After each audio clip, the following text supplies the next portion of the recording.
Hello, everybody. Welcome to the Douglas County Lawrence Joint Metropolitan Planning Commission meeting. Today is Wednesday, May 28th.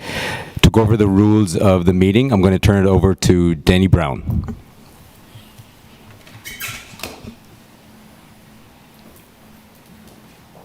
I had a weird echo. Did you hear that? It's not me. Somebody's got a mic. When I've echoed, it's always been like right at me. Somebody's got their speakers on. Somebody's got their speakers on. It's somebody down there. Thank you, Chair. Good evening, everyone. Oh, sir. What echo? Yeah. What echo? What echo?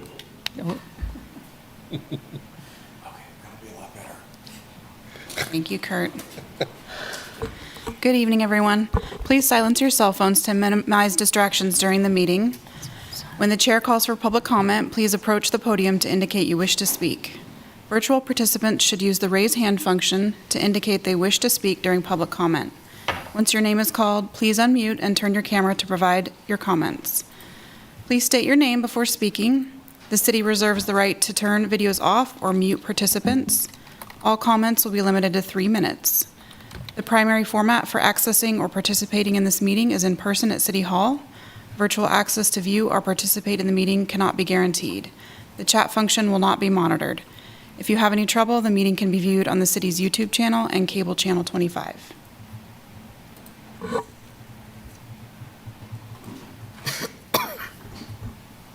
Back to you, Chair. Thank you, Denny. All right, back to our items for tonight. Do we have any questions about last month's minutes? If not, can move to approve. Do I have a second? Second. Oh, any discussion? All in favor? Aye. Anybody against? No. I need to abstain. You need to abstain. Okay, one abstention, Becky. All right, committee reports. Do we have any reports from the Lawrence Douglas County Metropolitan Planning Organization Policy Board? No? Okay. Have you been able to go to the meeting? I've been introduced, but I haven't been to Okay. the meeting yet. Got it. Thank you. And I'm assuming there's no update from the steering committee because that is adopted now, right, Becky? Correct. That steering committee has been dissolved. So we take this off? Yeah. We take this off. Okay. Any written communications from the public, Becky? No, all written communications received by your deadline are included in your packet. Thank you. Any written communications from staff, other commissioners, planning No, commission? none this evening. Okay. Any written action of waiver requests made by the city engineer? No, none this evening. Commissioners, any disclosure of ex parte communications? I received a telephone call this morning from Sarah Hill Nelson talking about the replatting of this item. She expressed, shared a couple of different things that I think will probably come out in public comment tonight. If it's not, I'll make sure and fill in any gaps. Sure. Sounds good. I also spoke with Sarah Hill Nelson this morning regarding item 3, and I believe I received an email from her that many of us received. It's probably in the public packet. Thank you. And I spoke with the Grant Township trustee regarding item 2. Oh, okay. Thank you. I had a phone call from Sarah Hill Nelson. Okay. All right. Thank you. Thank you, commissioners. Any abstentions from specific agenda items by commissioners? Any abstentions? I don't see any. All right. This is time for general public comment. Is there anybody here or online that has something to say about something not on tonight's agenda? If so, you have 3 minutes. And once I close general public comment, that's sort of the end of general public comment. So this is your last chance. Okay. I don't see anybody. Denny, anybody online? Chair, I am not seeing anyone. Okay. Thank you. All right. Let's go to our regular agenda. Avery, I think you're, yeah. Thank you.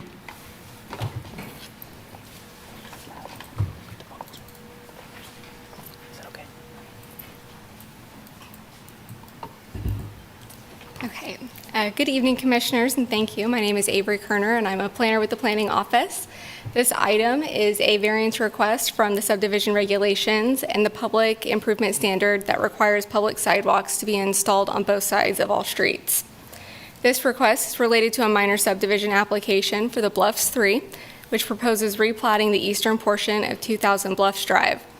The Planning Commission saw a rezoning request for a portion of 2000 Bluffs Drive at their meeting in April, and the submitted minor subdivision application is to replat a portion of the property, or the portion of the property that was subject to that rezoning request.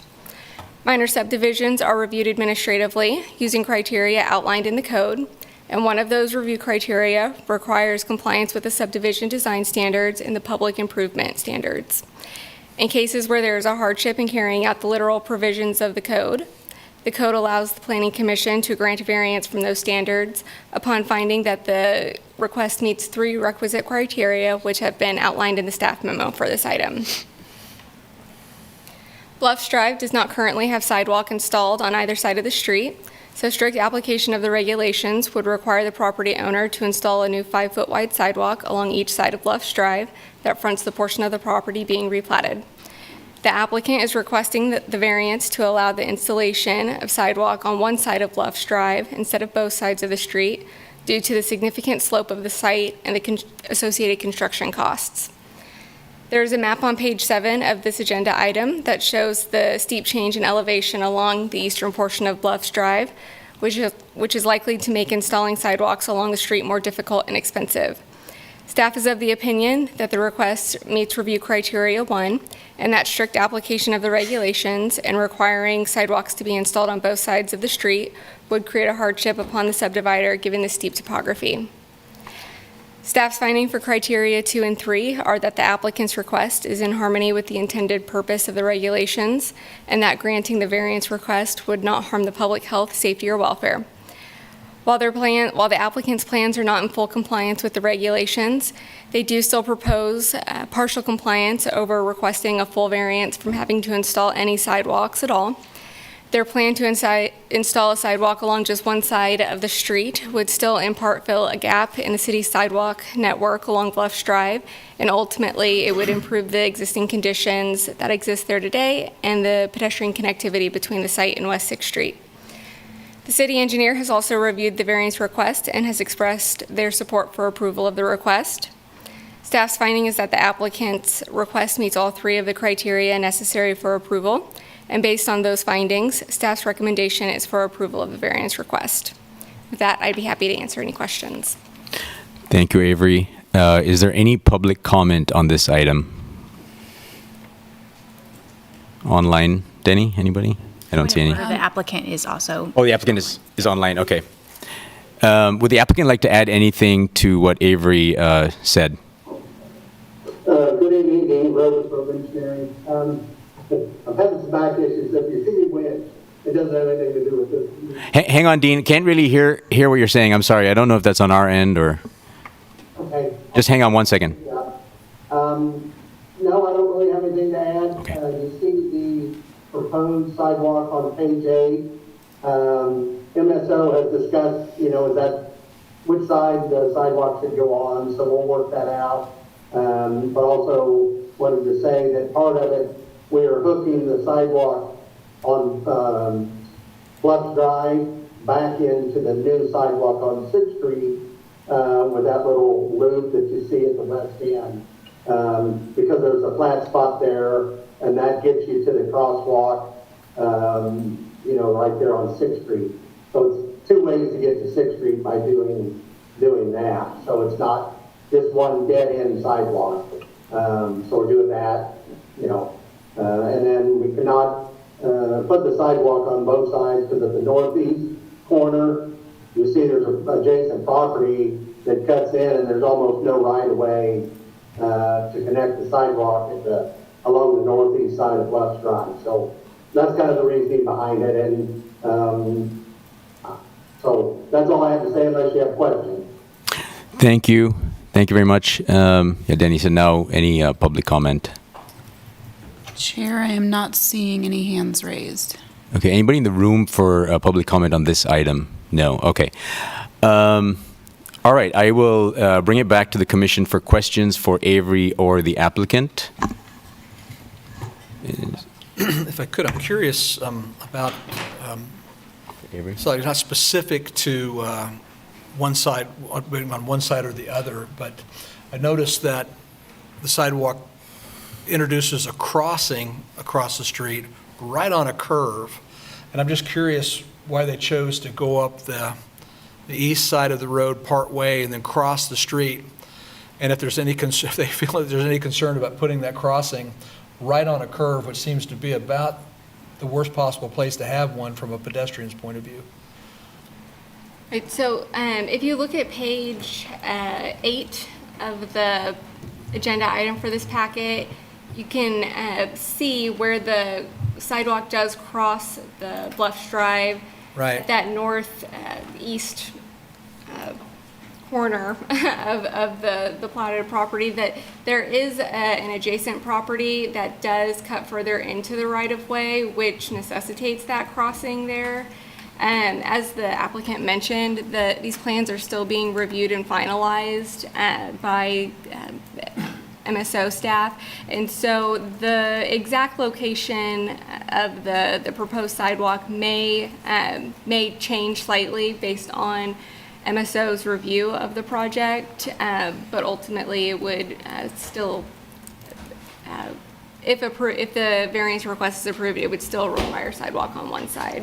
Thank you. I drove up through there, and I can sure see the topography on that north side being a challenge for a sidewalk. I know there's a lot of other places around town that have carved sidewalks into hills and things, but in this particular case, I don't think I would object to it.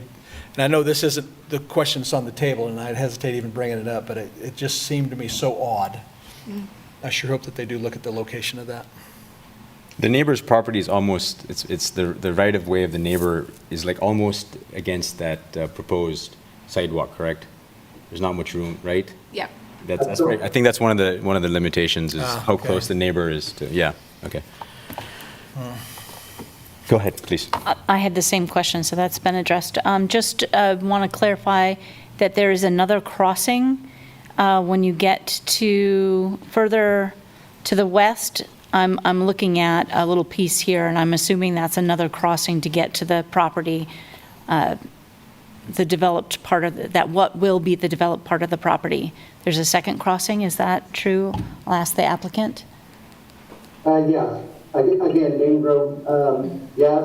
That exact location is based on the site plan that I'm working on. It is also right at the very top of the hill, and it has pretty good sight distance in each direction. Was thinking with MSO, if we need to use some signage that might not always be at a typical crossing there. Again, it was trying to find the best slope to marry with, the use and that. I would agree, Gary, on the crossing.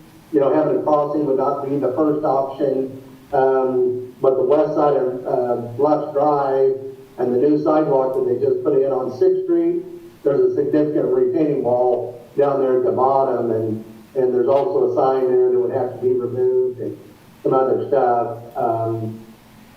I just laid it out, and we talked to MSO, and we'll probably go through that several times before we decide which is the perfect side for it to be on.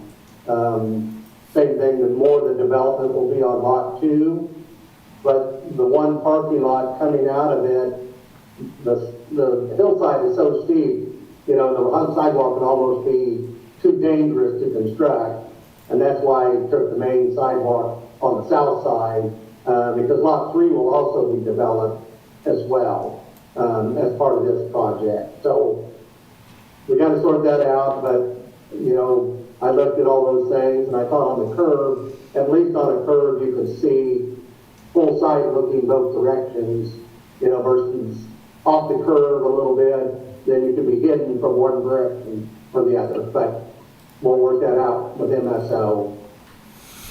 Thank you. Any other questions? If not, could I get a motion?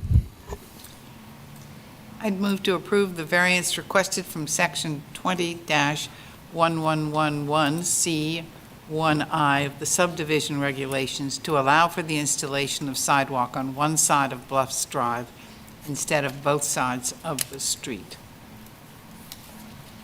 Thank you. And do I have a second? Second. Second. Any discussion? All in favor? Aye. Aye. Anybody against? No. Commissioner Broda was also in favor, so thank you. All right, the second item, Sandy Day. I was going to say honorable, but you didn't like it the last time, so I won't say it. See you later.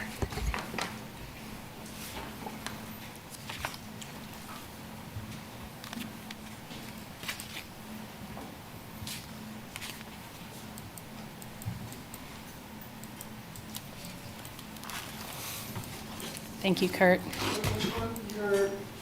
Okay, I got you.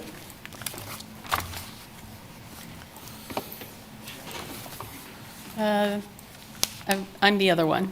Oh, that's what I meant. Sandy Day Planning Office, while Kurt is launching the PowerPoint presentation, this item addresses the Lawrence Regional Airport located to the north of the majority of the city. It is a property that is in the city limits, but it is surrounded by unincorporated land area within Douglas County. This is also an application that has been submitted by the city. So one of the engineers, Aaron Parker, is here to address this item for you as the applicant. Okay. The property includes over 500 acres. It includes land that's both on the north and south sides of State Highway. Portions of this property were platted over the years. The intent and purpose of this subdivision is to clean up boundary lines of the platted lots in the parcels that the city owns, to create a contiguous boundary for the airport. Because we have existing roads coming through portions of that property, we end up creating blocks. And so it's not one lot that we're looking at, there's actually 3 lots and 1 tract. What you can see on this slide is the portion of the airport property that has been platted. This was done in the late 90s and early 2000s as a tool to be able to talk to potential tenants that would lease property for the airport. Over time, the need for that has been reflected in site plans and many revisions to subdivision plats to amend interior lot lines. So we end up with a platting configuration that's really kind of obsolete and doesn't really fit the need for the community at this point. The other thing that is going on for the airport is there is a master plan for the airport that is being updated. The city is working with a consultant for that work. They will ultimately prepare what's called an airport layout plan. That becomes the tool by which we will measure and look at development of the airport property in the future. That's also what's used with FAA to also look at those development projects. Depending on the outcome of that master plan, it may have an impact on the overall airport, whether or not there are other vehicular ways that need to be created through the airport property, how runways may or may not be extended in the future, and what impacts that would have on the surrounding street or road network. So when the properties are in the unincorporated area, we tend to refer to them as roads. When they're in the city limits, we tend to refer to them as streets. Public right-of-way, one way or the other, as we look at that. So when you see references, there's usually both the county name and the city name throughout the staff report. Okay. So it's a very large piece of ground. If you looked at or tried to look at the subdivision drawing, it can give you a little bit of a headache. There's multiple pages that I ended up printing out and taping together to be able to follow and track different lines going through here. There are a couple of things that this plat will do, and one of those is establish what those building restriction lines are. There are certain areas within the airport that you cannot build up to. And this document will ultimately help staff be able to plainly identify those restricted areas moving forward as we talk with future tenants. So I want to emphasize at this point, this is really almost an administrative task the city is doing to position itself for future development with the airport. There is no development application at this time for any portion of the property. So what you can see in this slide, and this is, again, this is pieced together with multiple pages of that drawing that was provided. There are easements that extend off the property. Those are avigation easements. So those are pieces that are acquired by the city across certain properties that limit and restrict development as runway protection zones. This ended up creating a very large lot on the north side of the highway. Airport Road and Bryant Road are dedicated public streets. They will remain. All the other streets within the airport will be vacated as part of this process. Then there are also several interior utility easements that will also be vacated. There's a few new easements that are being dedicated to cover certain pieces of utility that cross through property. There's a rural water line, and I think there is also a gas line located up in this northern portion. So there are some variances that are associated with this project, and I'll touch on those in just a moment. Okay, and then just to highlight those building restriction lines, they are on the plat. I've kind of tried to highlight them. So this triangular area is really where the development opportunities are for the airport, and then some of this area on the far west side, which has never been platted. The other thing I want to point out for Lot 1 is this is the piece where it is adjacent to what in the city would be North 7th Street and is also N1500 Road within this project, within this portion of the plat. Just to highlight some of the easements that'll be vacated, because all of these interior lot lines are going to be dissolved. There's also some interior easements. There's no utilities in there, and those pieces will be vacated as well, so that there's no conflict if and when there's a future development application for that part of the airport.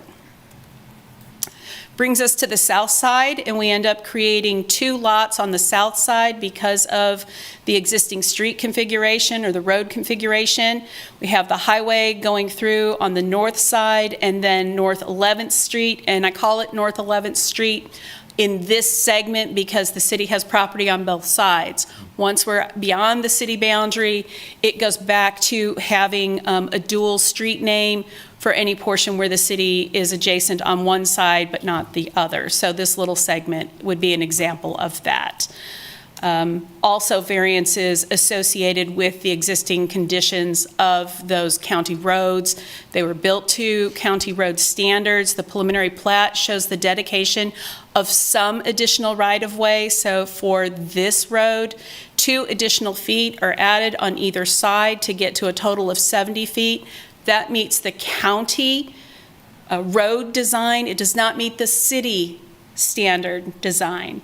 And we'll talk about that a little bit more. Okay, conformance criteria for preliminary plats. A couple of things to highlight. Each lot does meet the density and dimensional standards required for the base zoning district, both as it existed originally and for the new code.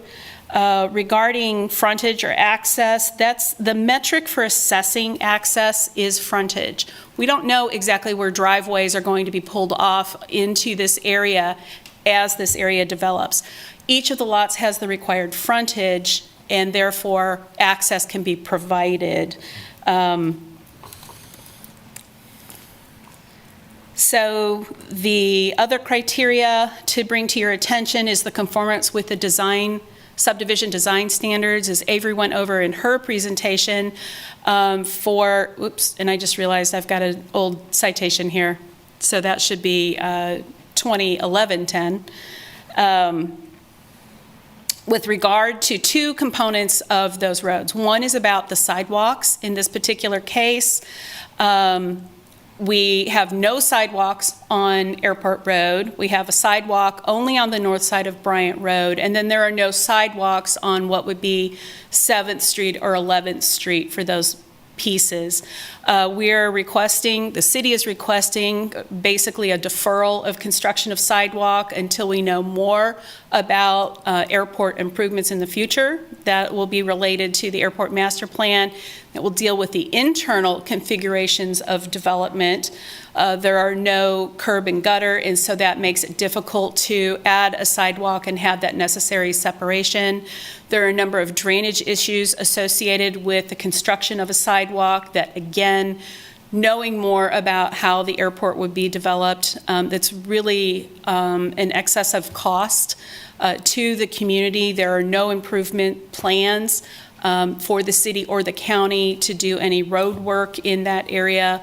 Both the county engineer, the city engineer, and KDOT have all reviewed this application. So they have kind of signed off on the concept or the idea of deferring sidewalks at this point in time. And this is just a quick slide of what some of those pieces of the road network looks like in this area. Bryant Way with sidewalk on one side, the highway, 7th Street. This is the segment that is closer to the southern part of the airport. There is another segment further up to the north where that would be City Street only on one side because the city does not own property to the west there. So the right-of-way width, I realize I've been going back and forth on both of these, but they are very related and tied together, depending on the designation of the road piece. So the highway is a principal arterial in both the city and the county. We normally have 150 feet of right-of-way. KDOT has not said anything about wanting or desiring additional right-of-way. There are no planned improvements to this segment of the highway. And depending on what happens, if the city were to do an extensive runway extension project, we would probably be talking about the highway alignment at some point. So dedication of right-of-way in this particular instance is premature and potentially conflicting. 11th Street, this is the section where the city is on both sides of this. This is where that dedication is proposed to meet the county rural road design standard for minimum width. There is no plan by the city or the county to do an improvement here. There is no budgeting or capital improvement plan to add those components. There is really not a need at this point in time. The city does own both sides, so if that need changes in the future, that could be addressed pretty easily. This property on the south side is also part of the runway protection zone, so the idea that these lots would be developed or developed with any kind of significant intensity is pretty unlikely. They are going to continue to be used as part of the runway protection zone. At that end, there may be lights, there may be equipment, but there would probably unlikely to be a structure. The same goes for 7th Street. It's more likely that we could see a little bit of development here on this far west side of the airport property where there are some older buildings. Some of these I'm not sure about the buildings, but the airport dates back to 1929. So there's been activity out here. This part of the airport was really the earliest portion of it, and it's grown further to the east over time. So same situation here as 11th Street, where it's a rural collector, which would be 70 feet in the county. A collector street in the city would be 80 feet. This project does propose an additional 5 feet of right-of-way dedication that brings it to meet the city's share of what that county rural road standard would be, rather than 10 feet, which would be the city's share if it were a collector street. Again, The city, in this instance, is the property owner, and depending on what future plans are for this road, for development, if any, in this part of Grant Township, certainly there would be long-range plans that have to be updated, as well as a number of other infrastructure assessments to be done at that time.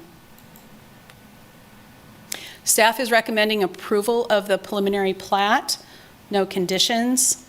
For variance 1 regarding the sidewalk, staff is also supportive of a recommendation to defer sidewalk construction for both sides of Airport Road, for the south side of Bryant Way, for both sides of 11th Street and 7th Street, just the one east side.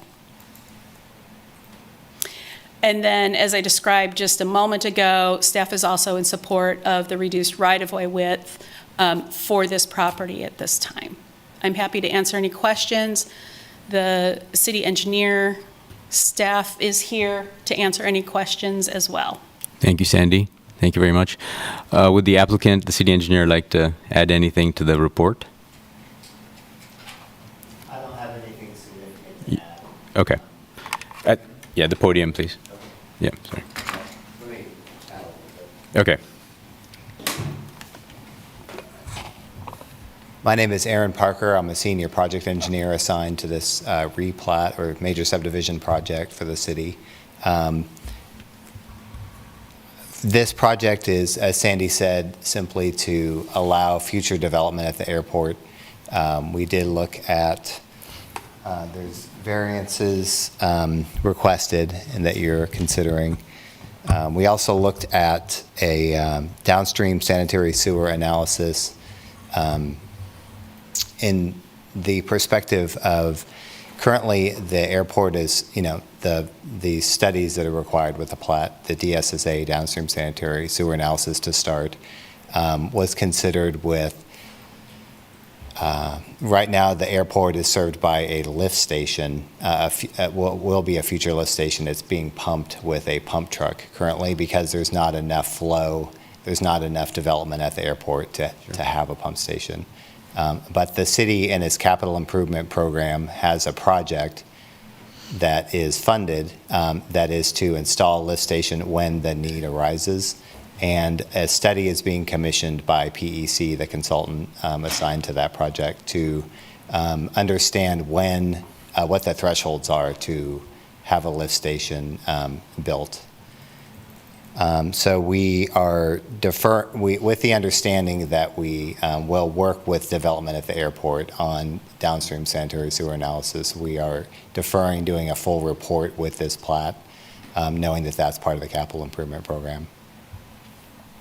And then with the transportation impact study, we looked at a waiver request on that as there's no development. With this, as development comes in, each development will be required to do a traffic impact study with their development. We looked at, with that, a preliminary concept design report for what's called the land side, not the air side, but the land side of the airport, which is everything from the highway up to the terminal building and the right-of-way that will remain Bryant Way that's serving existing tenants, to whether those roads need to be fully improved, and with the variance request with this plat to not have sidewalk, it kind of ties with a request to not fully improve those roads that was discussed in a concept study for the land side of the airport, whereby they looked at drainage and the improvements that would come with curb and gutter.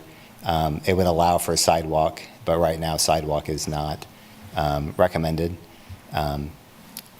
but the drainage would be negatively impacted by curb and gutter. It'd be difficult to get, as you saw from the photos Sandy shared, the road is very flat, the main road, airport road, and so installing curb and gutter, the road would probably have to be fully reconstructed to get drainage with curb and gutter.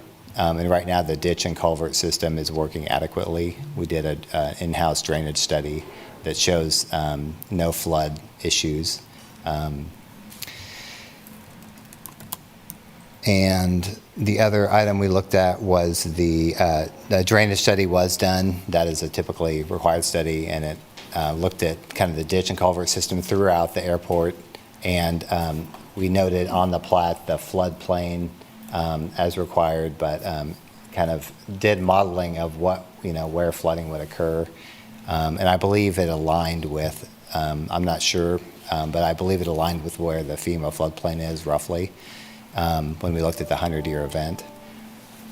So if there's any questions on those studies, I'd be happy to answer them. Thank you very much. Okay. Thank you. Thank you.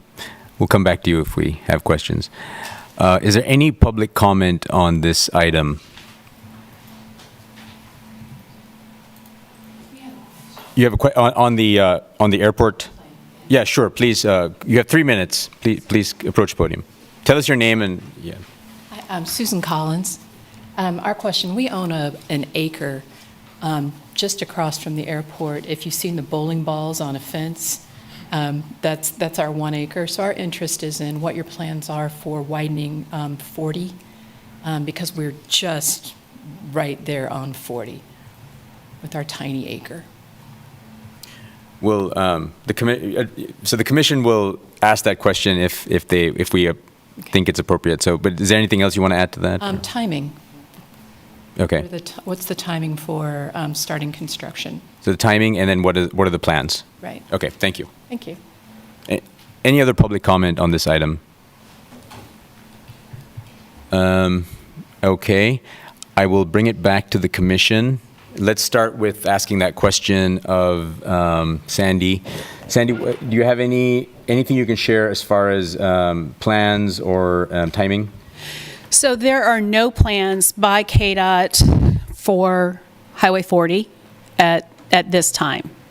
There are no plans. That's not to say there may not be plans in the future. That would be something that would track through that department. Certainly, they would have conversations with the city. They would do the normal public notice that the state would be required to do for that. There are, regarding the timing, there's no timing to comment on because there's no construction associated with any known road or highway improvements, but there's also no construction plan for the airport at this point in time. Any project that would come to the airport would be related to either a site plan or a special use permit project that would go through the normal notice pieces. That is unlikely to occur until after the completion of the master plan and the approval of an airport layout plan. Do we know when that is, the master plan? I do not know. You do not? I think Okay. Scott Wagner was going to be on the call. He may be able to answer questions about the master plan. I cannot. Thank you. And he's not on the call, right, Denny? Yes. He is. Scott, can you tell us when the master plan is going to be ready to consider? Sure. My name is Scott Wagner. I'm the Lawrence, Kansas Airport Manager and a member of the MSO department. We are currently in the midst of a master plan update. It began in January of last year, and our consultant expects it to be completed by probably the third quarter of this year. It's quite an extensive process, and there's still some work to do on that. Okay, thank you. Thank you, Scott. All right. Going to bring it back to the commission for any questions for Sandy or the applicant. Let's see. I don't see it. Do you have one? Yeah, Go I ahead. do.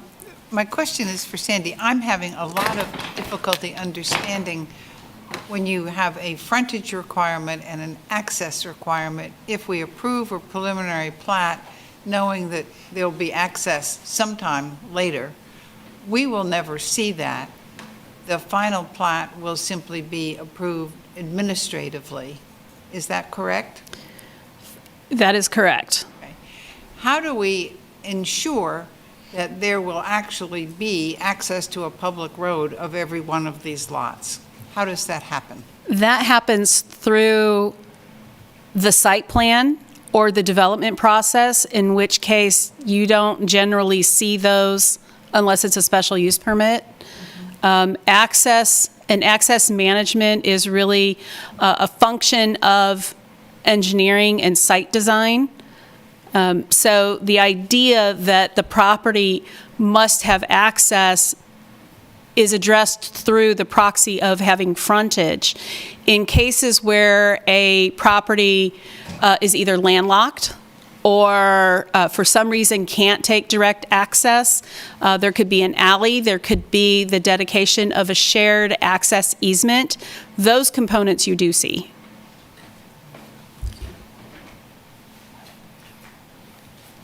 They would. So, and Jeff just reminded me that as a site plan on the airport zoning commission, which is also this body, would see that site plan. Okay. Thank you very much. Sure. That answers my question. Thank you. It actually raises a question I had. Go ahead. So for the criteria for review, it says the first one is each lot resulting from the division will have direct access, capital A, to a public road, blah, blah, blah. So, but what I hear is that we won't actually know that during this review process. That would come at a later time. And I'm just wondering how the criteria for review, if that's our criteria tonight, or if that is the ultimate overall criteria at the end. I think you might be getting a little bit in the weeds at this point. The lot configuration, is it a lot that you can get to, or do you have to have a helicopter to get to it? The way you get from the lot, from the building, across is the driveway. Where that driveway, where that access point gets established is part of the site planning process, the physical assessment of how that property is going to be addressed. In a plat, access and frontage are somewhat interchangeable. Okay, I was just curious because the review process says direct access. It doesn't say anything about frontage, so I was just trying to figure out review, and that's where I'm trying criteria versus plat, because we don't see that many. Or I haven't. No, there would be things if this were not city-owned property, we probably would have said to add access restriction to the highway. So if a lot only had access to the highway and not to Airport Road or to 11th Street or 7th Street, then it doesn't have access. So sometimes you'll see a design of a subdivision where it says we've got access restriction except for this 50 feet at this point. We're making assessments at the subdivision plat level because of road design and lot configuration. We don't necessarily at that point know how that lot itself is going to be developed. Does that help? I think so, thank you. Okay, good. Any other questions for? I have a couple more. You have a couple more, go ahead. Yeah, I just wanted to ask a couple of questions about the variances.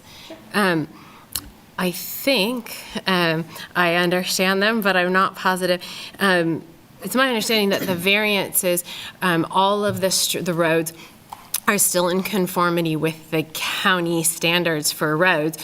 The variance is simply that the city would require more than the county would require. And at this point, the city doesn't think that that's necessary for all the reasons set out in the report, but that it is consistent with the roads that are already there and the standards that would be required if this was a project that was not the city, some other unincorporated entity or project. That is absolutely spot on. Okay, just wanted to double check that one. And then I had a couple of questions about just where the roads, the city roads and the county roads, where they share space, the ones that are adjacent, because we talked quite a bit about county roads, but a lot of the roads that it looks like are, at least from the map, that I can tell, are actually maintained by Grant Township and not by the county. So I was just curious as to the city's involvement with the maintenance of those roads and the effect of that, because there's like little chunks, right? So, and then there's one chunk that is north 7th Street, I think, or it was 7th Street. It's entirely a city street, but it's right in the middle of a township road. And so I was curious about maintenance for that kind of thing and how that works and has been working and how that will be affected by any of this. I don't have any information about any kind of maintenance agreement between the township and the city for maintenance of pieces of that road network. Okay. And then I had one other question about 1950 Road. In the report, it kind of talks about, I had a hard time figuring out the final conclusion about who does own that road or what is happening with that road or what is that. And I was just wondering if you could provide some clarity. Sure. Again, township maintains it. And so I'm just trying to figure out. Yeah, so the road piece that we're talking about goes across the very northern part of the airport, and it's adjacent to Mud Creek. It actually lives in a parcel of land the city owns. It is not dedicated as any kind of right-of-way. It was constructed as part of that Mud Creek levee project. As far as the maintenance goes, that would be something for Grant Township to talk with the city about.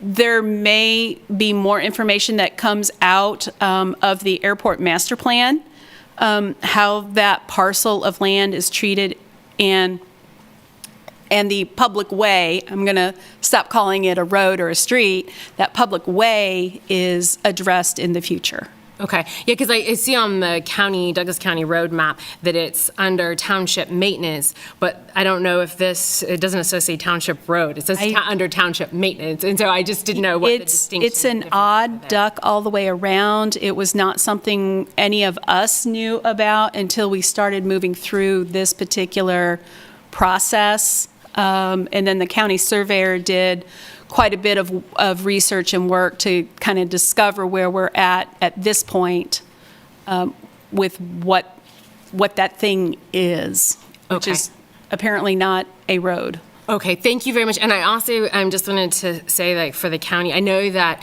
a lot of the residents of Grant Township use it for agricultural purposes, and that it is a major way that tractors and large equipment get through without needing to go on the highway and other more traveled by cars that are traveled more by roads rather than agricultural vehicles. So you might just want to keep that in mind a little bit, because I don't travel on it a lot, but I do know that heavy equipment uses it to get around and to be safer for the community. Great. Go ahead, please.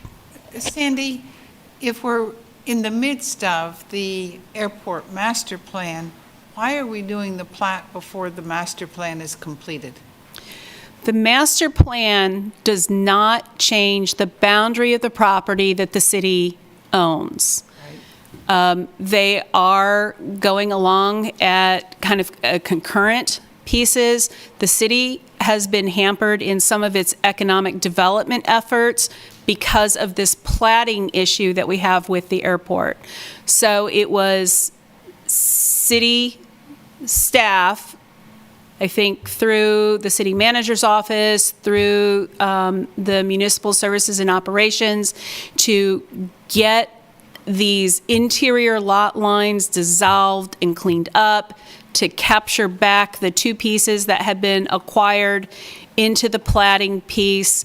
And just platting takes time, and trying to get that process moving, I think, is why they went ahead and initiated the application.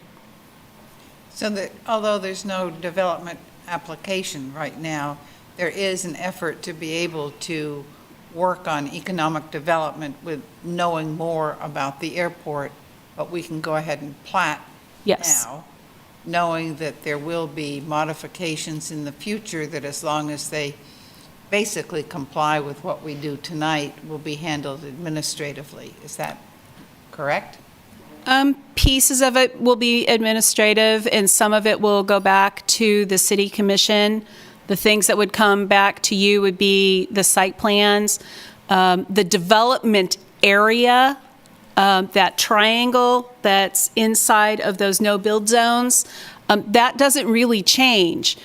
Part of what the master plan does, dealing with not only the air side, so the runways, the taxiways, the protection zones, those kinds of pieces, it'll also talk about what kind of layout is appropriate for the scale of the airport and for the long-term use of the airport, things like hangars and box hangars and other kinds of support services. How do you arrange that in the buildable space that you have? That doesn't really change. What happens by getting through this subdivision process is it really facilitates the ability for staff to have conversations with the development community or prospective tenants out at the airport. There is a very long lead time to talk to those prospects, years. Getting this off the city's plate and getting the subdivision work done just puts us one step more ahead of being able to have those conversations. I don't think there's any inherent conflict between the work that's being done for the master plan. The airport master plan is not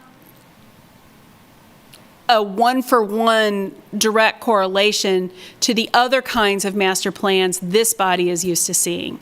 It's a very, very specific document for very specific purposes that must meet the FAA rules and regulations above and beyond anything else. That's its primary function. Thank you. I had a question for the city engineer. Go ahead. You had mentioned ditch and culvert system is working. You said you didn't believe there needed to be an additional study because the ditch and culvert system was working. And I was just wondering, was that the county ditch and culvert system or the township's ditch and culvert system? And why did you believe that it wasn't necessary to look further at what development might do to that system? Will that happen at another stage? And if so, what stage and who will be involved in the process in light of who's in charge of the ditch and culvert system? Right. It is the ditch and culvert system on the airport property that was looked at. And I think addition to the inputs from the county and township areas onto the airport and the outputs from the airport. So it was pretty comprehensive in that regard, and it also used a more advanced modeling than we typically see, and that's required by our stormwater management criteria. Kyle Gonterwitz is one of the engineering program managers, and he put the report together. And he's been working on advanced modeling for the whole city and also North Lawrence as part of the studies we're doing in North Lawrence right now.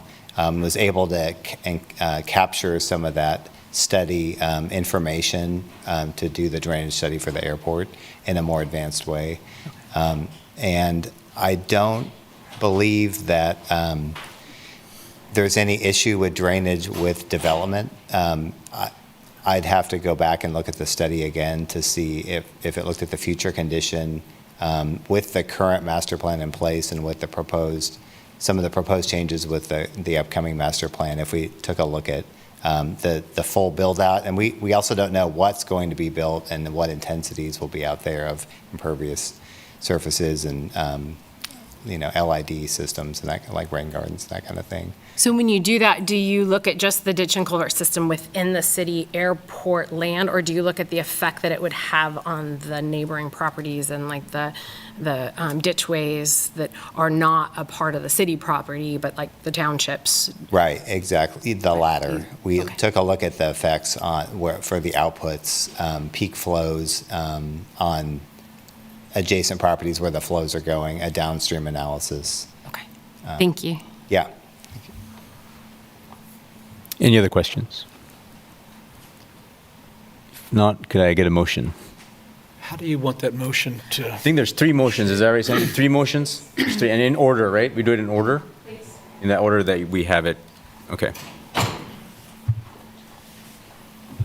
So the first one is the preliminary plat, is that right? No, it's the variance. The variance for the sidewalk. Not a sidewalk on this one, is there? Yes. variances or Yeah, street? the internal sidewalk. Okay, okay.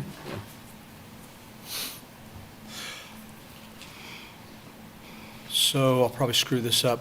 Move to approve the variance requested from section 20-1111C1I of the subdivision regulations to allow for the installation of sidewalks on both sides of Airport Road and on the south side of Bryant Way to be waived based on the findings listed in the body of the staff report. Do I have a second? Any discussion? All right, all in favor, aye. Aye. Okay, second. Move we approve the variance requested from section 20-1110E5 of the subdivision regulations establishing minimum right-of-way widths for streets I and roads II to be reduced as follows. A, US 50, 2440, a principal arterial street from 150 to not less than 66 feet. B, East 1600 Road, North 11th Street, a collector street from 80 feet to 70 feet. C, East 1500 Road, North 7th Street, a collector street from 80 feet to a variable not less than 60 feet. Do we have a second? Commissioner Munch, any discussion? Not, all in favor?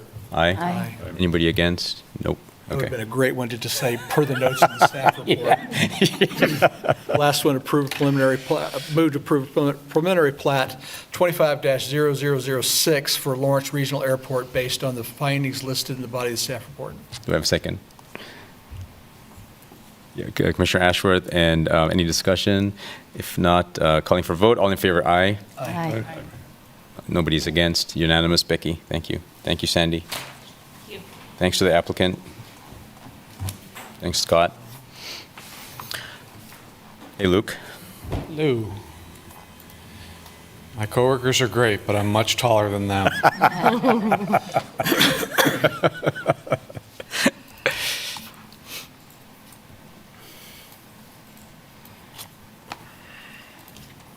the share button on the Zoom.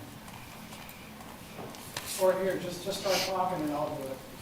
All right, very good. Well, good evening, Commissioners. Luke Mortensen, planner with the Planning and Development Services Department. As Chair Duvert just noted, the final public hearing item tonight is a request to consider the Riverfront Addition plat. Hopefully that should be coming up here shortly. As you know, the major subdivision process is a two-step application.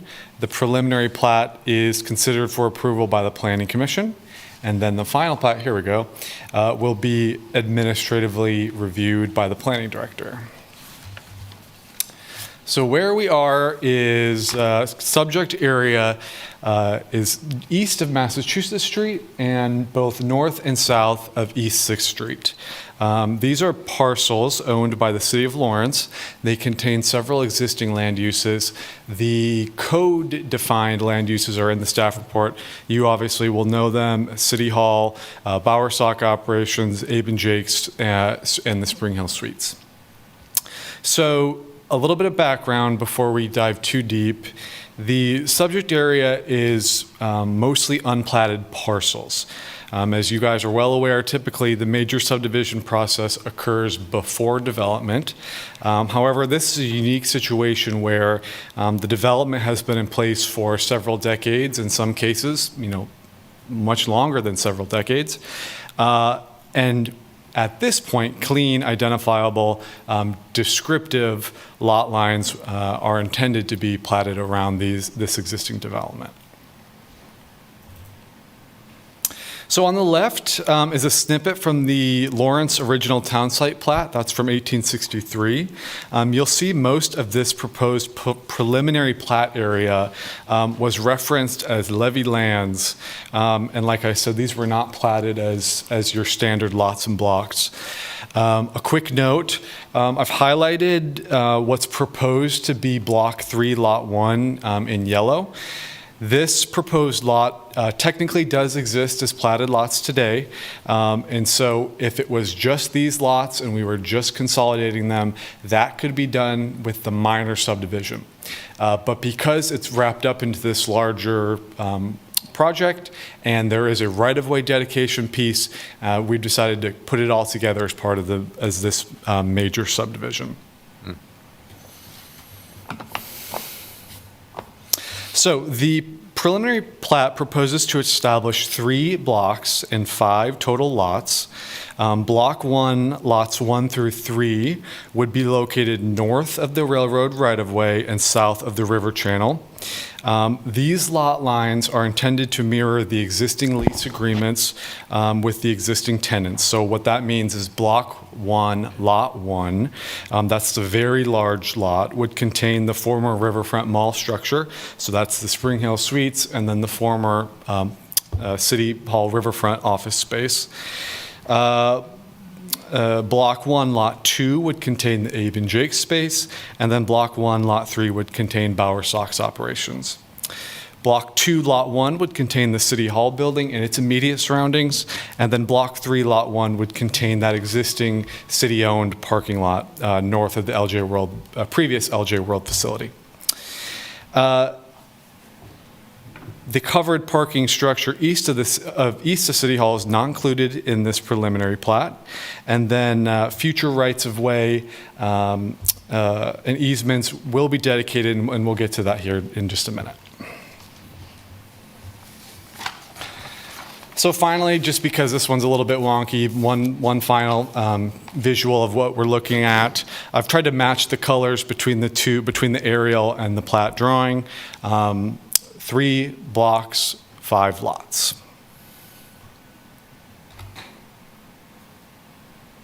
So part of the preliminary plat submittal package includes showing proposed dedications and vacations of easements and rights-of-way. Ultimately, these are considered by the City Commission, but I've highlighted in red areas proposed for dedication as utility easement. Those are going to encumber existing buried utilities, and then areas highlighted in yellow are proposed right-of-way dedication. You'll see there are a few areas kind of across the proposed plat, filling in pieces of the Massachusetts Street right-of-way, kind of not straightening out, but cleaning up the corner where 6th Street becomes New Hampshire Street, and then filling in some gaps near the north end of the New York Street right-of-way. I added the code section here on the side. This is just referencing that the City Commission has got to consider this. So Sandy's kind of gone over these, and they're similar but a little bit different. In the interest of time, I'll defer back to the staff report for kind of the deeper analysis of these, but the direct access to public or private street or road is met for Block 2, Lot 1 and Block 3, Lot 1. The Block 1, Lots 1 through 3 will require a variance, and we'll get to that. The proposed lots satisfy their zoning district's density and dimensional standards, except for one dimensional standard for Block 2, Lot 1. That's the City Hall lot, and we'll get to that as well. And then the subdivision design standards, that's our right-of-way width variance, and we'll hit that one too. Other than that, the platting action conforms with both the comprehensive plan. Portions of this area are included within the downtown plan, and then kind of the more technical aspects, it was found to be in conformance with the major thoroughfares map, and then the wastewater, water and drainage plans. And then obviously we're not creating any new, any major new rights of way, so we're not having to deal with the connections between subdivisions. All of that is good. And then the final point, conformance to the minimum standards for boundary surveys. The final plat will be reviewed by the county engineer. He's got to sign off on those items before they're recorded. So, again, in the interest of time, there's each individual variance is addressed in the staff report, but I wanted to point out the standards that we use when we review those variance requests. Unnecessary hardship, harmony with the intended purpose of these regulations, and then the protection of the public health, safety, and welfare. These standards live in 20-1112. Okay, so now we're getting into the variance section. The first variance request is for proposed Block 1, Lots 1 through 3. These lots are separated from the adjacent public rights-of-way by the elevation of the Massachusetts Street Bridge deck and the BNSF Railroad right-of-way. A variance from the frontage and access requirements of sections 20-1109 and 20-1110 would permit the platting of these lots as proposed. I've highlighted the right-of-way in yellow, the public road right-of-way in yellow, and then the railroad right-of-way in red. You can see that these are obviously blocked by those factors. As written in the staff report, staff will recommend approval of this requested variance. So the second variance request is for proposed Block 2, Lot 1. That's the City Hall lot. This property is now zoned P1. That's the Civic and Institutional District. And that requires a lot width of minimum 200 feet. Not to get too technical, but lot width is measured as the distance between side lot lines at the front setback for that zoning district. So the P1 district has a front setback requirement of 15 feet. So the lot needs to be 200 feet wide at a distance 15 feet from the front property line. So this lot, as you can see, is pretty oddly shaped. Once you get those kind of curvilinear lots, it gets a little bit wonky, but I've done my best to show where that front setback ends and what the proposed width of the lot is at that 15-foot setback, and that's 157 feet, and that number came to us from the applicant. So the request is to reduce that required lot width from 200 feet to the 157 proposed. Staff recommends approval of this requested variance as well. And then third and final request, you guys are very familiar with this sort of request, a reduction of the right-of-way width. East 6th Street is a collector street, and the Land Development Code requires a width of 80 feet for those rights-of-way. As proposed, the lot width would be 60 feet. So the city engineer has not requested that either Block 2, Lot 1 or Block 3, Lot 1 dedicate the additional right-of-way as would be required by the code. And in fact, you can see that a portion of Block 3, Lot 1 will be dedicated as right-of-way. That will clean up the bend in the roadbed such that the roadbed will be located within the public right-of-way and not across platted lots. So to conclude this final variance request, staff recommends approval of this request. So I wanted to quickly mention our public notice standards because I know that might be an item that we discussed tonight, specifically mailed notice for preliminary plats. These are the two code sections that we follow. So 1109 lives within the subdivision regulations. That directs us to the general review and approval procedures down in 20-1102. And what that requires is mailed notice to property owners within 200 feet. So if there is a tenant or a lessee who didn't receive mailed notice, that is because they may not be the property owner. So we've had some good discussions about that this week, and we can continue to discuss that tonight if there's questions. So that wraps up what was hopefully a brief presentation. The order of operations is important here tonight, much like Sandy's. It's important that you consider the variance request prior to the final the final recommendation. As noted, staff recommends approval of all three requested variances from the above referenced sections. And then, of course, we're going to be recommending approval for the overall preliminary plat, the Riverfront Edition. That should cover it. I can stand for any questions. I think we have our engineering staff and applicant on tonight as well. And please let me know if you have any questions. Thanks, Luke. We'll come back to you. Thank you. Would the applicant, the engineer, like to add anything to Luke's report? Good evening, sir. My name is Rebecca Milius, and I'm an engineer with Professional Engineering Consultants. I don't have anything to add. Luke did a really nice job summarizing what we're trying to accomplish, but I'd be happy to help answer any questions that come up. Thank you, Rebecca. We'll come back to you if needed. Thank you. All right. This is a time for public comment. Would anybody like to make public comment on this item? Sure. You have 3 minutes. Please tell us your name and go ahead. Hi, my name is Sarah Hill Nelson, and I am here representing the Bowersock Mills and Power Company. And first, I'd like to state that we do support the general concept of replatting this area. In fact, Bowersock is one of the original requesters that this be replatted because of some of the issues that we've had in this area. But what we are here to request is that the Planning Commission would consider tabling this for 60 days. And the reason we're asking for that is because we were not aware that the replat was happening. And I only found out about it because like a random neighbor emailed me and said, hey, this is happening. And so I called the Planning Commission, and Luke was great to work with, but he said, I'm sorry, I can't share that information with you. You would need to do a public information request in order to be able to get the information about how that area is being replatted.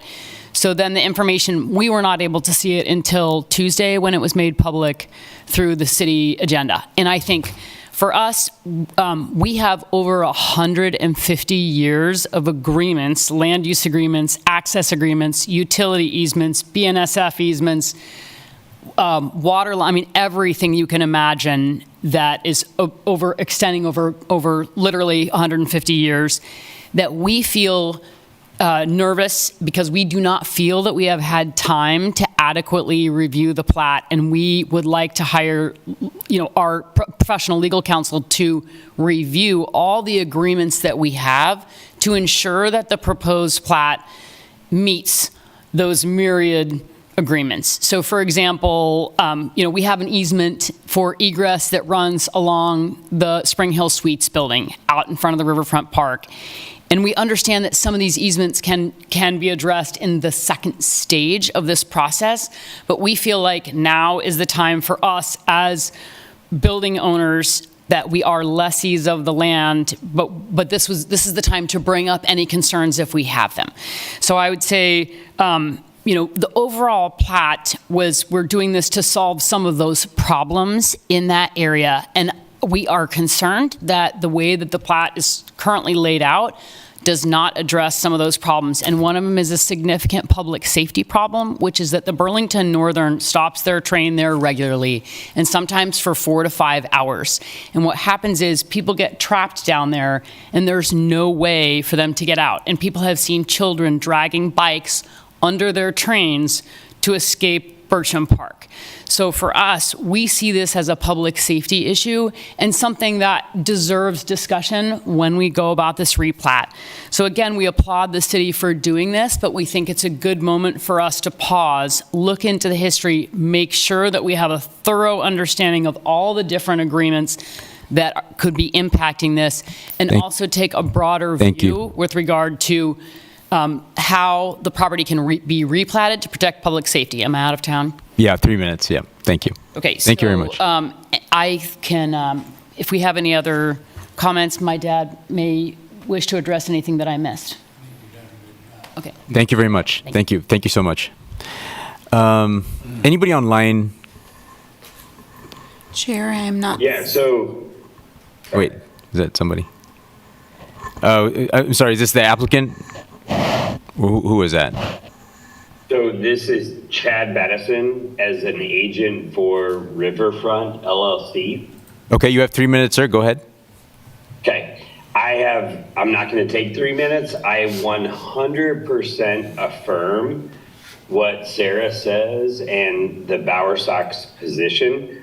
We literally, as a major landowner, or at least building owner and lessee of the property that is proposed to be replat, we just learned of this, the details, I know this was apparently published on the 20th, but we literally just saw it today.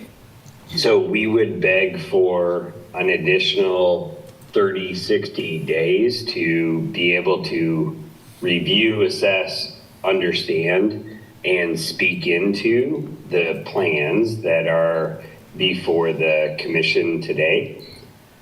We have a material investment, as does the hotel, which I don't think there is a representative of the hotel on the Zoom call today, but we have a material collectively, we have a material investment in real estate, in land development, building on top of the city's land. And we would love to have the ability to thoroughly assess this proposed replat, and don't feel that approving it tonight is sufficient. Thank you. Thank you for your comment. Anybody else, Denny, that is online? I'm not seeing any hands. Hands raised? No hands raised. Okay. All right. Logan was going to chime in. Sorry, is... That's fine. Yeah. All right. I'm going to close public comment and not seeing anybody else and bring it back to the, well, I want to give the applicant a chance to respond. Is there anything, Luke, that you would like to say to, I mean, I can bring it back here. We can ask you the questions. Yeah, and we might just need a few minutes to just research what a response to if it could be delayed. Yeah, you know, just the applicant's response, whatever. Okay. So would you like us to come back to you? Yeah. Have our discussion and come back to you? Yes. Okay, all right. So do we have any questions for Luke or the engineer? I have a question. Go ahead. So I guess my understanding from the way this was presented is that this is primarily just a cleanup item, housekeeping. Obviously, there's a purpose for it moving forward, but there doesn't seem to be any particular urgency to it. Is that accurate? Is there any time consideration from the city's perspective? Yeah, excuse me. From the city's perspective, you know, we do want to get the project moving and going forward on that one, but there's not an imminent pressing concern that would rise that would hit that mark, I would say. And of course, Randy's also available. If there is something that is out there and pressing that I'm unaware of, he might be able to comment to that. Let me just ask Randy if he has anything. Randy, do you have anything to add to that, Randy, as far as the timetable? This is Randy Larkin, Deputy City Attorney. No, I mean, obviously it's up to the discretion of the board. I would point out that platting is ministerial, so it's not a discretionary function. If the city meets or the applicant meets all the requirements for a plat, they get it. And if they don't meet it, they don't get it. So whether or not there's agreements that might impact the rights between the city and Bowersock have nothing to do with the plat. We do not look at side agreements or access agreements or easements when we do plattings for anybody. Had this come up a number of occasions, so I just wanted to point that out for the Planning Commission. So as we go forward, if the city plats this and violates something that has Bowersock, that's between the city and Bowersock. But that's not something where you're concerned. It's really irrelevant to your determination regarding a plat. You're only determining whether or not the plat meets the requirements of the city code for a plat. If it does, then the plat must be approved. And if it does not, then it must be disapproved. So anyway, that's the only thing I have to say. But otherwise, whether or not to defer or whatever is up to the Planning Commission. Okay, well, go ahead. I just want, Randy, is that true for the variance, the issues regarding the variance as well? The variances are up to you, up to the city Planning Commission. You have some discretion regarding that. And it's again, whether or not they meet the standards and if you want to grant the variance or not. Okay, thank you. So I guess a question for Luke, and you may need more time to answer this. So you said you want to do some research, but Sarah had pointed out that there were 150 years worth of collective agreements that may or may not encumber parts of this whole body of work that we're talking about. Are you aware of those agreements? None of that was mentioned in the staff report. Is that something that you know about, that you can speak to in detail?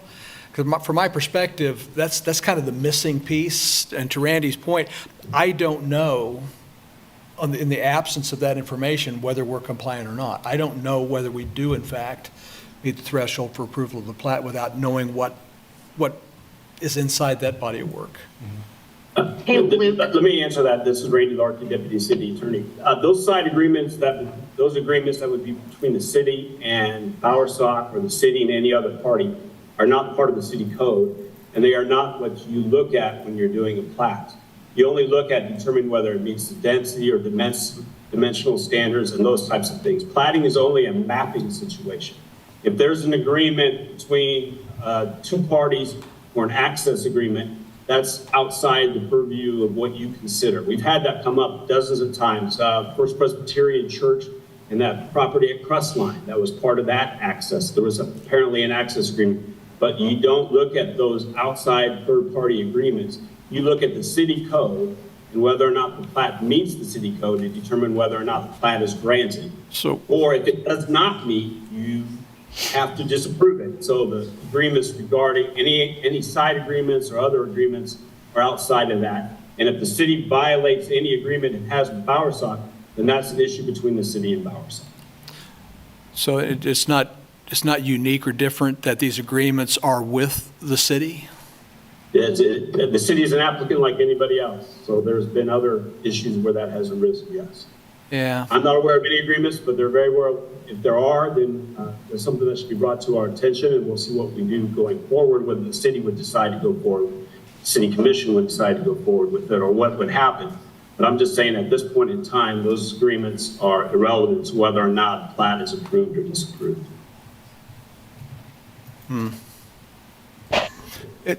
I just wanted to briefly add really quickly that sorry, again, this is Rebecca Milius with PEC. A part of the process for platting does require us to review the title commitment encumbering the property.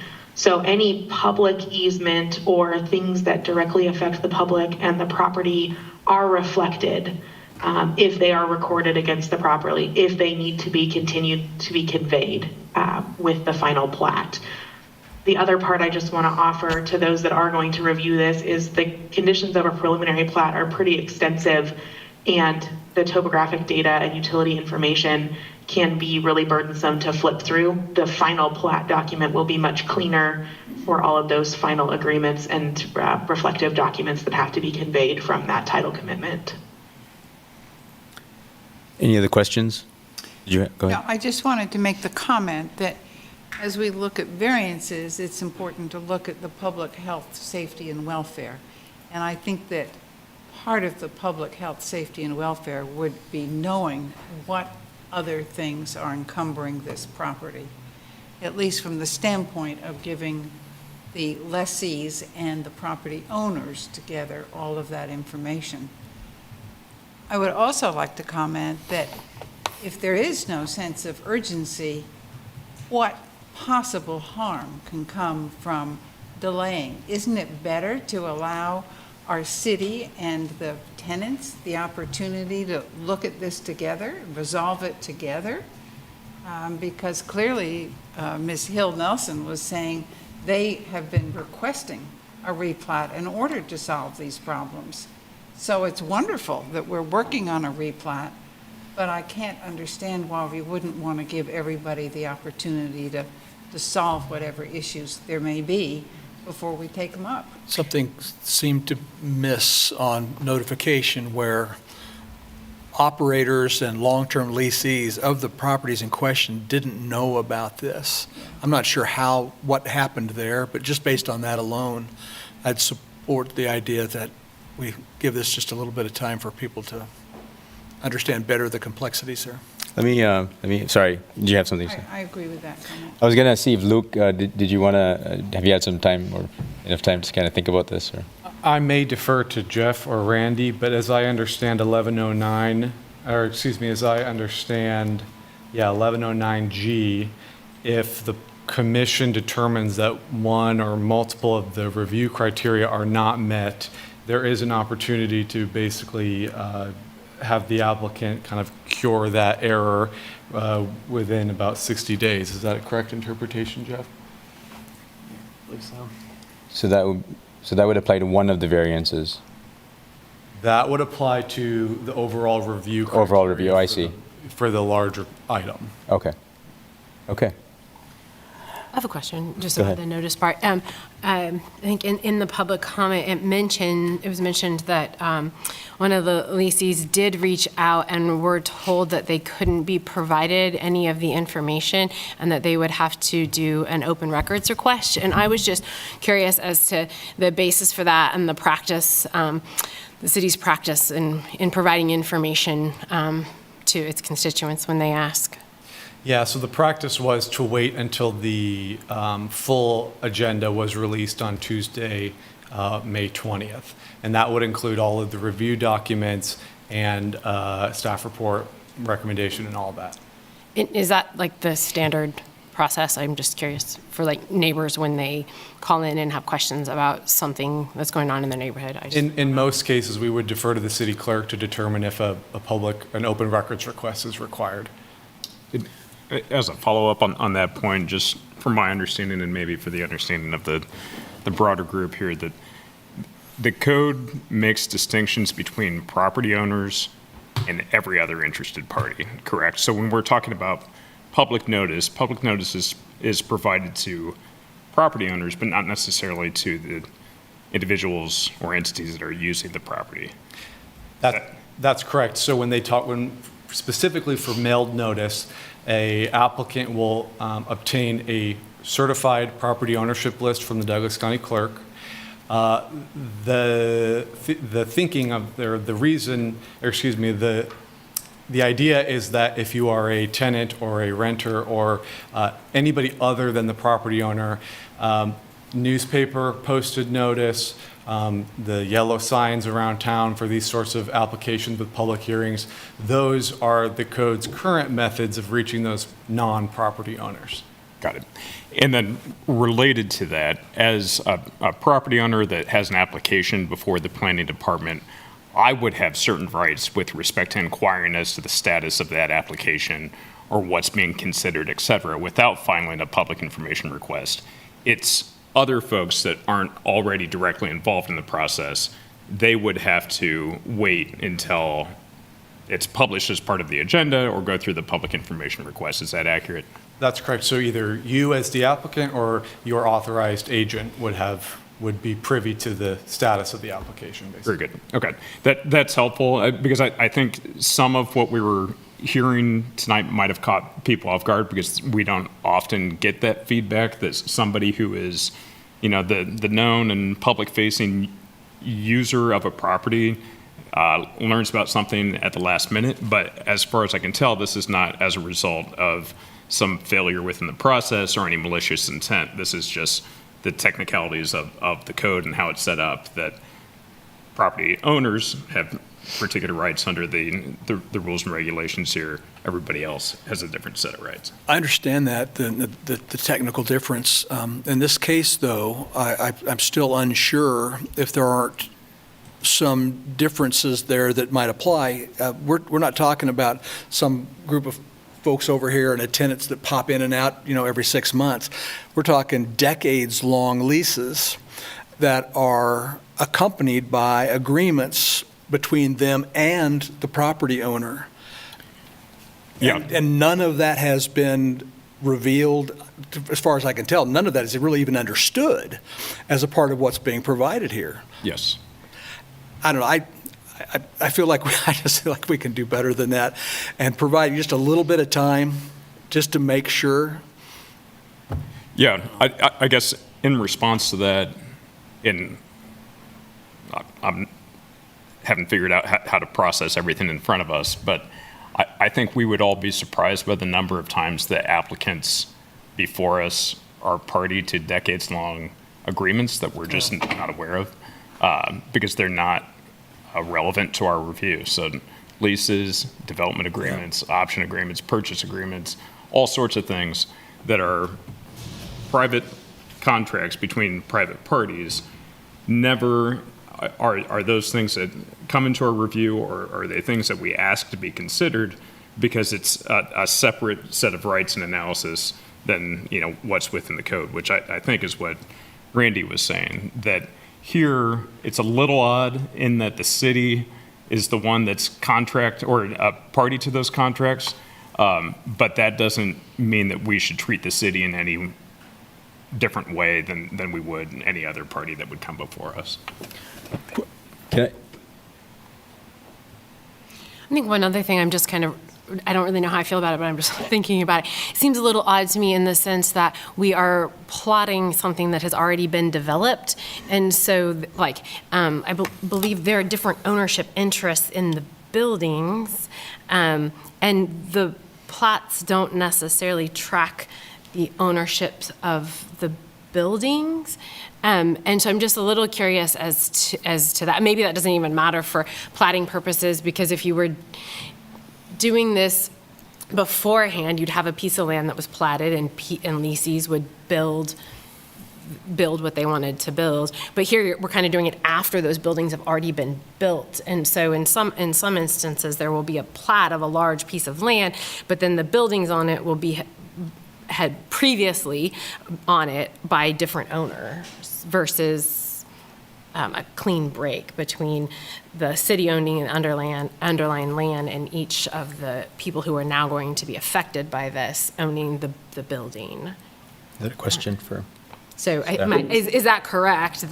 I'm just trying to figure out what I think about the retrofitting. I mean, I don't know that I can, based on some of what Randy was saying about how we look at a plat. Right. But the retrofitting, I think, is part of what I'm struggling with. And I was originally under the impression that the chunks each went with like a building that was being leased by one owner. But is that correct, or are there some chunks that will be one piece of land that will have buildings currently being owned by two different entities? It's not. This is Randy Larkin, Deputy City Attorney. I can kind of shed some light on that. Since this was all one lot, it's all taxed by the county under one lot. It would not separate. The city has lease agreements with various entities in there, but we are having difficulty parsing out property taxes to be paid by the lessees. Now, this does not necessarily refer to PowerSock, but we're having difficulties getting property taxes paid by our lessees because the county won't divide it up by the properties without there being lots. So the city is platting this, so there will be a lot so that the county can assess a valuation to that lot, and that the tenants would then be able to pay the property taxes accordingly, and would get the city off the hook from paying those property taxes, which we've been paying for the last number of years. And that's the whole genesis of the platting in this situation. And then that, again, that's not necessarily PowerSock. That's some of our other tenants. So. Luke, coming back to what you had said earlier, so that review period, the 60 days, can you talk about that? Is that standard? Is that every applicant? Is this sort of something different that we're talking? Can you just describe it again? What you said? Yeah, let me read it out loud. Thank you.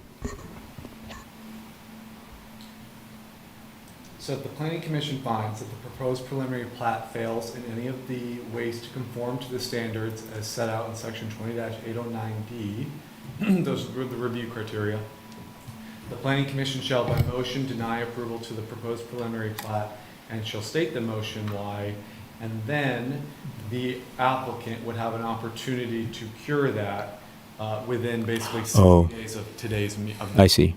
So would that be essentially, if the applicant cured it, then we approve it? If you determine that the review criteria are met and if the variances are approved. And I'm not recommending. Right. I wouldn't make a motion to deny. I would make a motion to table. To postpone? I suspect that this is probably. Let me sort of see what the other commissioners think. Commissioner Kelso, are you tabling or? I don't think it would be an unreasonable thing to delay this. To delay this? Okay. X number of days or months or whatever. Okay. Commissioner Thomas? I agree. Table? Yes. Commissioner Ashwood? If we're talking about a delay, I guess that'd be fine, but I do listen to what Randy Larkin said, is that it has to meet the criteria. Has to meet the criteria. To deny or Right, approve. And right. I don't see any violation of any of the review criteria Right. in this with the platting. Right. So, That's where my head is too, but yeah. because of the impetus for this. And I also have a little, I'm not quite sure I understand in terms of, there was a comment made about Bircham Park and the BNSF Railroad, and I don't see where that relates to the platting process. And that's, public comment is closed, so. Well, I'm just going to ask a question to the public. Okay, yeah, she can. Yes, I'm just. so I would like to ask how that okay. relates to the platting process. Absolutely. Please. Can we pull up a map of the area so I can walk people through it? Could we actually just kind of add on to your question Yes. real quick? When you're looking at this, could you also talk about the variances? Because I'm not sure in my head where I'm at with the plat between the variances. So does what she's asking about also, is there an effect on the variance or just on the plat? Well, this is on the, this would specifically be about, and if I'm, and again, please excuse my limited, I'm not very conversant with this process. But the variance request, in order to be granted, it has to meet these 3 items, which is strict applications of these regulations would create an unnecessary hardship, which I 100% agree with. The proposed variance is in harmony with the intended purpose of these regulations. That's pretty vague. And the public health, safety, and welfare will be protected. And that is my primary concern, because I believe that the way that this plat is laid out is creating or perpetuating what is a dangerous situation for the community. And I'm going to draw your attention here to this road that runs, and if you can look at, I don't know if you guys can all see that, I wish I had a pointer, but there's, the Burlington Northern runs immediately behind Bowersock and Abe and Jake's and the Spring Hill Suites. And so what happens is the Burlington Northern train comes in and it blocks the access to Bircham Park at the north, the very north end. So that's the KU Boathouse and all the KU rowers. It then blocks the existing access point you see here, which is a private crossing and does not have crossing arms, which is also a safety concern for me, which we regularly see issues there. And then the train stops at the New York Street parking lot. And so then sometimes they stop for shift changes, and they're not allowed to start the train again until the next crew comes in. That has been 4 hours, 5 hours. And so what happens then is anyone that's in Bircham Park at that time has no way safely out of the park. So just 3 weeks ago, I watched multiple people after the train was sitting there crawling between the cars to escape the park. And so what I would suggest is that when we replat this property, this is a good opportunity for us to work with the Burlington Northern and say, the city of Lawrence owns the ground underneath your right-of-way. It is the city of Lawrence's ground. You have the right to use it. However, it is our ground, and your railroad is posing a safety hazard to our community. And we would like to make an emergency egress that goes along that function so that people could exit out to that New York Street parking lot. Because we see it over and over again, and I worry about it for my staff, for Abe and Jake's. So, for example, right now, another thing is we don't understand who owns or what the right-of-way is for South Powerhouse Road, which crosses that Burlington Northern and then goes behind us, and the city comes in to pick up their trash at Abe and Jake's. So we've asked the city will maintain it up to the Massachusetts Street Bridge. And I've been working with MSO for, 10 plus months to say, who maintains that? And to me, when you plat the area, it should give clarity on the right of way and who is responsible for that. Because the city then had us maintain it, but apparently it wasn't up to our standards, and then they charged Mike Logan. They fined him because they said the road wasn't sufficient to pick up his trash. So every day I watch individuals walking out into the Burlington Northern right-of-way to get around that area. That whole area is It's not safe, and I would ask that the city, when they replat this, make every effort to figure out how we can make the community safer. And because we do have a city goal to reconnect the downtown to the river corridor. So that's how it relates to Burton Park and this variance. And my concern is that this proposed plat does not meet all three of those variance requests. Thank you, Sarah. But I'll turn to Luke now and say, I understand those concerns. I don't see them being addressed in any way, shape, or form with a platting or these variances, because we're not talking about those properties. Well, And that would be it's the something- property behind Bowersock, which is a part of this plat. It's the middle of. Yeah, I'm sorry, let me she's ask addressing Luke. Luke. Sorry. Sorry about that. Like, is there any way that those concerns relate to this, or is that like another step? I would just Yeah. repeat what Yeah, Randy mentioned. yeah. The platting Yeah. action is the compliance with the code review criteria. It's a mapping exercise where we are establishing the lot lines. I don't know where we would consider an item like that as part of the platting process. Thank you. This is Randy Larkin, Deputy City Attorney. That would be outside the platting process. It's something that could be done with Burlington Northern. They actually own that right of way in fee simple. They sometimes will dedicate that to us by deed or various places where they abandoned railroads around town and they have to do it that way. But that's actually their property and not city property. It's not a right of way. It's the railroad's property. But we'd have to work with them on that. But that's outside the platting process, and it can be done some other way. And I imagine this is also, it's not related to the variances as either. Absolutely. This would be outside the variance process as well. Okay. Thanks, Randy. I'm just going to, again, continue to take the temperature. You're for postponing. I'm with Sharon, and just on the face of it, I couldn't vote to deny this based on what the rules are around it. I do feel, though, that we've missed the intention of public notification. I feel that there's information and questions that are out there that deserve a little bit of time to be considered. And I would absolutely support a 60-day delay just to give those things a chance to air. Okay. I was not thinking about this when I prepared for tonight's meeting, so I'm still trying to wrap my head around the variances. I think I agree that under the standard of the plat, these documents and relationships wouldn't matter. But when I'm looking at the different variances, they look specifically to be like, I need to go back and look at them, but like to not have public access off of certain street roads. And so are we giving variances up on this portion of the property in a way that would encourage or make things more unsafe in other parts of the property that we haven't thought of? So that's, I haven't gone back and been able to look at all of the variances and whether or not they would affect some of the stuff that we've heard this evening. So as far as like a delay versus, I'm fine with a delay. You're fine with delay. Okay, you're leaning that way towards. Oh, I'm Do you have fine a? with it. Sure. Okay.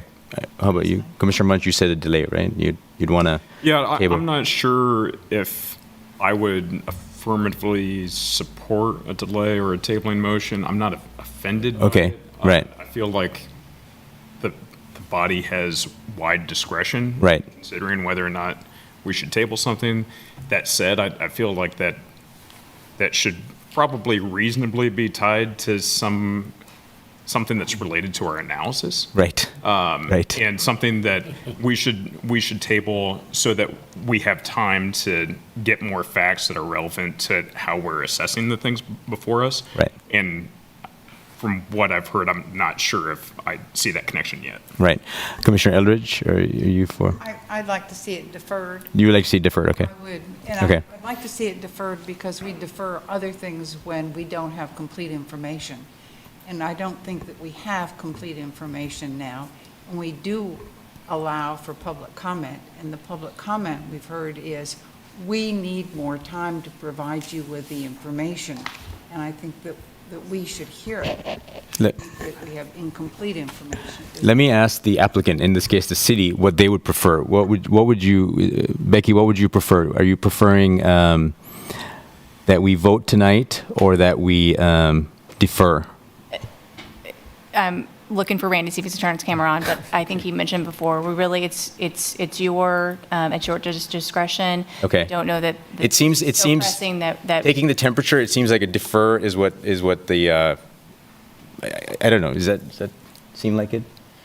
Can I? It's a close vote. Go ahead. Just a point of order in terms of a question, should the variances be considered differently than Yeah. the overall Yeah. plat in terms of we have enough information to go forward with variances, but Right. not the plat or vice versa? Right. Yeah, that's a good question.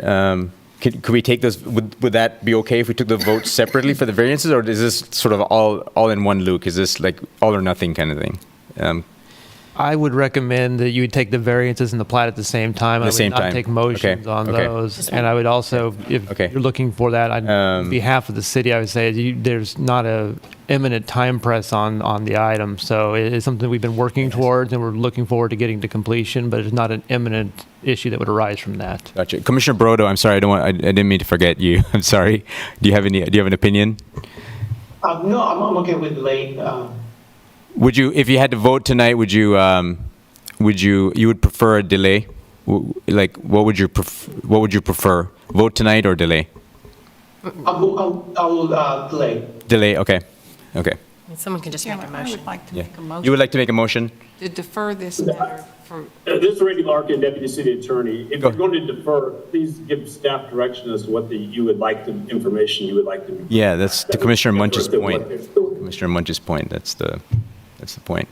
Do we have any advice from city on what you would need? Like what, go ahead, sorry. In the middle of our motion, I think she needs to. Yeah, did you have I'd like to make a motion to defer for 60 days for the opportunity for those interested parties to present information to staff, and for staff to then review that and present it to us.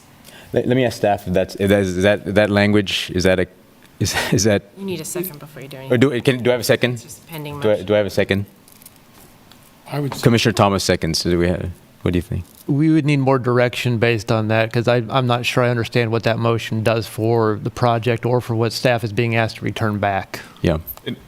To clarify there, is the direction to staff as staff, or is that staff as applicant? Does it matter? I think it's staff as staff, Okay. because I think the applicant may have some opinions that they would like staff to consider. And I think the public wants some information that they want to share with staff for the applicant to consider. And then I think we would simply come back in 60 days. But Commissioner Andrews, let me ask you this question. In terms of equity, right? Like, we don't do this for normal. We don't delay for 60 days for, you know what I mean? Like, so what I'm trying to get at is what is the specific thing that staff needs to research? You know what I mean? Like, it can't just be to provide information. It has to be something more specific that we are finding that is missing tonight that staff needs to fill in. Like, what is missing? What is missing is the opportunity to have a full public comment. That's what's missing. And what staff would need to do would be to work with the people who are going to provide more information regarding things like easements that might be completely wiped out by this plat, easements that are going to be confirmed by this plat, rights-of-way that might be wiping out private property, that might be wiping out, that might be adding to the public property and changing what the tenants have. But I think that we can't really look at a plat that is very technical without having all of this historical information that is out there. It needs to be gathered up, and the staff needs the opportunity to review that. So we have a motion, we have a second, and we heard what Commissioner Eldridge just said. If we voted on this and it passed, are you guys in limbo? Do you guys feel like, you have what you need? I'm going to lean I'm just- towards no on this because I'm not sure what information we'd bring back that would be related to the code that would have an opinion on it. That's my only worry. I don't know what I'd be bringing back to you for review that would be related to the subdivision regulations. I have to, for Go- please- discussion. please go for ahead. discussion, Please go ahead. I couldn't support a motion because it doesn't give any concrete direction.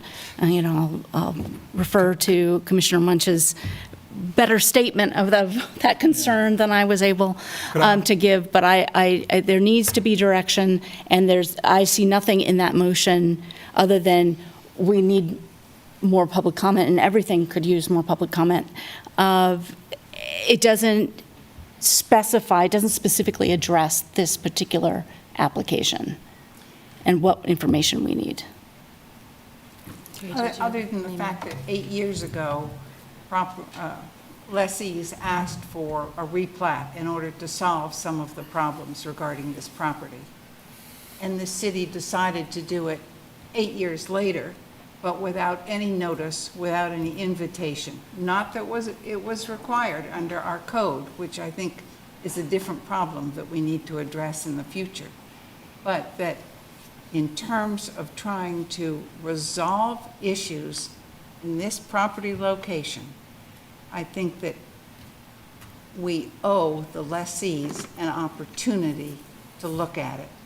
I don't think that we need direction to staff. We have deferred other things, particularly when we've had public comment and public people have asked for deferral. I think specifically of zoning matters. A neighborhood association will say, oh, we didn't know about this. What about this? What about that? Okay, let's defer for a while so that we can find out those answers. And I think that's all that I'm trying to provide here is the opportunity to have that. Can I offer a friendly amendment to Yes, sir, please your do. motion? It might be worded something like move to defer 60 days, asking staff to receive and consider new feedback from the parties that have presented tonight, consider that feedback and adjust the plats as needed, and then return for our consideration. That's very well said, in my opinion, and I certainly would accept that as a friendly amendment. Does Charlie accept it as a second? Yes. What we heard Randy say, I thought, was, here's the reason that we're doing this, so we can get taxes. So we're going through some things without just being upfront with us. This is why we're doing it. I think there is a difference between legally doing something, and it is legal that a 150-year-old business doesn't need to be notified, or that a long-term leasee doesn't need to be notified. It is legal, but here are entities that I think rightfully deserve to be heard, for us to know the people who are on the ground doing the work have been able to give input to the city that may or may not change what the outcome of this is as far as how it's platted, but at least I could feel more comfortable knowing this, that the entities have spoken. Okay, I'm going to call for a vote, because that was our discussion, right? Or do you have anything else to say? Well, I would like to just say I think I'm in favor of the motion, but it's partly because of the easements you were talking about, potentially the replatting, potentially changing or getting rid of easements or adding easements. And I heard in public comment tonight that there might be some easements that we're unaware of, or that the applicant was unaware of when they made the application, and that so I'm concerned about that, just because there's so many entities and the railroad of very long history in that neighborhood, and so I'm worried about the applicant not fully having all of the information that they may need that might be in the hands of some of the lessees, because the lessees have been on the property for such a long time.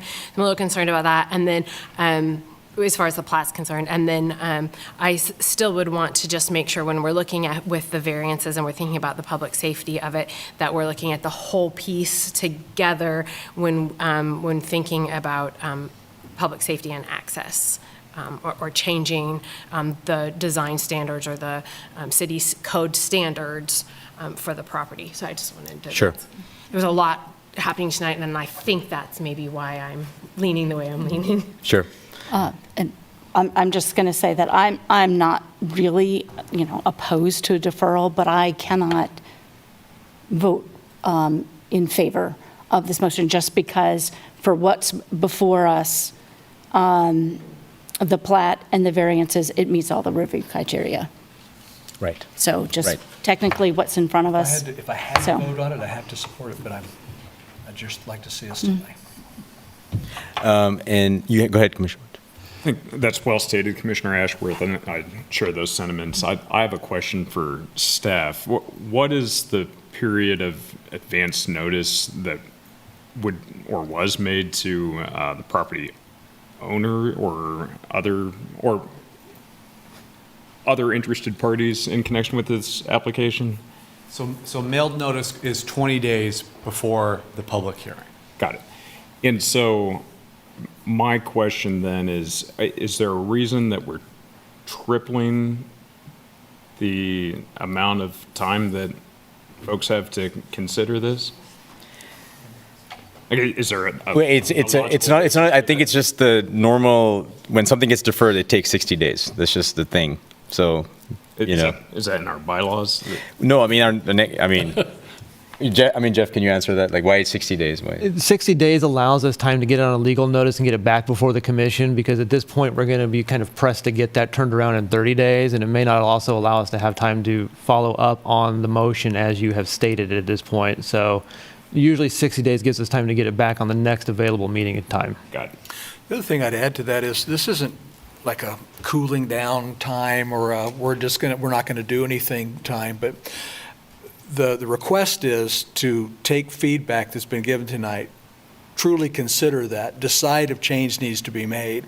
I'd just love to see a wide enough window that could actually happen should they find something they'd like to move on. No, that's fair. And again, whether or not I vote in favor of it, I'm not necessarily offended by this. I agree that it would make sense to slow down and have a well-reasoned consideration of what's happening, but tying back to what the initial concern was, that we didn't know about this until late in the process. I was curious if 60 days is the right accommodation to make there. It sounds like it's just always procedurally, yeah. And I am with Commissioner Ashworth, and I think Commissioner Munch in that I think the criteria is satisfied for what is in front of us, and so I don't think we need to defer. But anyway, I'm going to call for a vote. So, all in favor of Commissioner Eldridge's motion, please say aye. Aye. Aye. So how many is that? That's. Can you count? 1, 2, 3, 4, 5. Commissioner Barodo? He said yes. He said yes. So it's 6. And all against 3. 6-3. Motion carries. Okay. All right. Thank you for that, Luke. That was long. I think we survived, I think. And so, Becky, do we have any miscellaneous items? Yes, thank you, Chair. We do have a few. I'll start with some updates on a couple reference materials that are now available on our website. The first of which is the Land Development Code User Guide has been completed and added to our website. So you can find that on specifically on the Planning and Development Services page on our website. And so that tool will help community members better navigate the code, which you're aware of is quite lengthy. It also has information in the back that helps staff with their review checklist. And it's all in one document, so the community can see what staff is looking at as they review those materials. And then the second new tool, it's an online portal. It's called Citizen Connect, and it takes the place of several of our individual maps that used to be located on our website. Now you can go to one place and you can find information on new applications that have been submitted, building permits, our long-term, short-term rental. There's a lot of different things that the tool can do. You can sign up for notifications for specific areas in the community to get notified when we have new permits that have been submitted. It's a really, I've played around with it a little bit. I think it's pretty cool. So it's up on our website. And again, that's another one you can navigate. You can find that through our Planning and Development Services webpage. Thank you, Becky. And the last thing for tonight, Commissioner Ashworth, we're losing an institution. And when we were coming up with the land development code, I think you're living in the area that was very impacted by the decisions we were making, and your sort of lived experience, I think, really helped us think about things like density and loud parties and all the different things that we talked about. If having you helped us come up with a good work product. So thank you.